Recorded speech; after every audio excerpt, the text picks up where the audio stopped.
আসসালামু আলাইকুম। আজ আমি আপনাদেরকে কিতাবুল ফিরৌনা বই থেকে একটা বিয়ে বন্ধের তদবির দিব। আপনি যদি কারোর বিয়ে বন্ধ করতে চান তাহলে এই তদবিরটা প্রয়োগ করতে পারেন। তাতে অনায়াসে তার বিয়ে বন্ধ করতে পারবেন।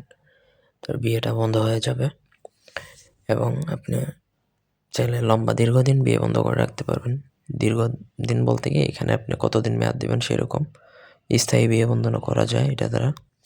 তবে শত্রুতা করে কারো করবেন না। তবে হ্যাঁ, আপনি যদি কাউকে ভালোবাসেন, মনে করেন তার বিয়ে হয়ে যাওয়ার চান্স আছে বা তার বিয়ের মানে প্রপোজাল আসতেছে, আপনি কিছুদিন চাচ্ছেন বন্ধ করে রাখতে, চাইলে এটা করতে পারবেন। পুরো ভিডিওটা প্রথম থেকে না টেনে শেষ পর্যন্ত দেখুন। আমার চ্যানেলটা সাবস্ক্রাইব করবেন, লাইক কমেন্ট শেয়ার করবেন।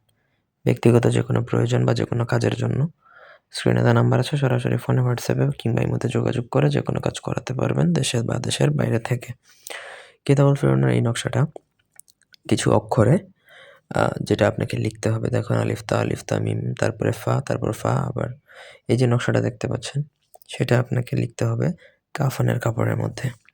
কাফনের কাপড়ের মধ্যে আপনাকে লিখতে হবে কেশরের কালি দ্বারা। এইসব জিনিসপত্র, কাফনের কাপড়, কেশরের কালি, ভোজপাতা, জাফরান ইত্যাদি প্রয়োজন হলে আমাদের সাথে যোগাযোগ করতে পারেন। তবে এইসব প্রোডাক্ট আমি ক্যাশ অন ডেলিভারি দিই না, কারণ এটা অনেকে রিসিভ করে না, যার কারণে অথবা আপনি কালেক্ট করে নেবেন কোথাও থেকে। নকশা লিখবেন, নকশার নিচে যার বিয়ে বন্ধ করবেন তার নাম, সে ছেলে হলে তার বাবার নাম, মেয়ে হলে মায়ের নাম। এটা দ্বারা ছেলে মেয়ে উভয়ের বিয়ে বন্ধ করা যায়।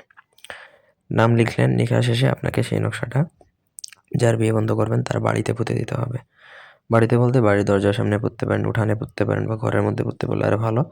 আপনাকে এমনভাবে পুঁততে হবে যেন সেটা সেইখান থেকে বের না হয়। নকশার নিচে অবশ্যই মেয়াদ উল্লেখ করতে হবে কতদিনের জন্য বিয়ে বন্ধ করতে যাচ্ছেন। যতদিন উল্লেখ থাকবে ততদিন পর্যন্ত কিন্তু এটা বিয়ে বন্ধ হয়ে যাবে, যদি না ওইটা সেখান থেকে না উঠানো হয়।